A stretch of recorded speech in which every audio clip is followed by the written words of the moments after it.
Annulée l'été dernier, la célèbre fête de la transhumance de l'Espérou revient sous un format légèrement revisité les 12 et 13 juin prochains. Pas de tonte des moutons, pas de bal en soirée, mais un programme suffisamment alléchant pour que le maintien de cette 29e édition reste un événement pour tous les acteurs d'une filière exigeante. Tous les producteurs locaux, même au-delà de notre territoire, sont en demande de cette fête et attendent vraiment qu'elle intervienne. Voilà, donc c'est une bonne chose que de la refaire cette année. Éleveur de brebis installé à Sumène en polyculture, Marc Delpuech fait partie des heureux.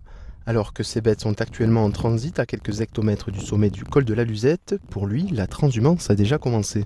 Et ça nous permet de nous faire reconnaître au niveau du grand public et nous de passer un bon moment pendant cette journée-là, quoi.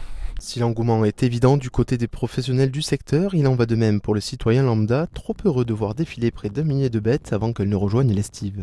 Je pense qu'il y a une grosse attente par rapport à cette fête, qui est une fête populaire, familiale, et qui regroupe tout genre des populations venant d'un peu partout en France, puisqu'on retrouve beaucoup de camping-caristes, beaucoup de motards qui viennent passer une journée et même le week-end dans les vallées cévenoles. Parce que le changement climatique est un enjeu majeur qui touche de plein fouet les agriculteurs gardois, une table ronde sur le sujet sera organisée le dimanche après-midi.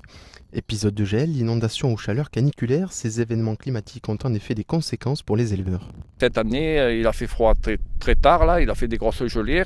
Et en plus, au mois de mars, une période qui devrait un peu plus pleuvoir, il a fait très sec.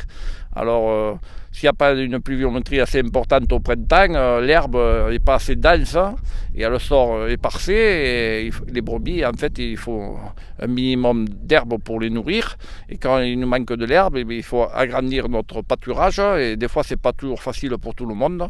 Alors, dans ces cas-là, il nous faut acheter des denrées pour les complémenter en bergerie pour qu'elles aient un état corporel suffisant pour qu'elles arrivent à faire un agneau correct. Si la météo aussi changeante qu'incertaine près de l'Égoile se montre clémente, les 12 et 13 juin prochains, tous les ingrédients seront réunis pour une 29e édition réussie.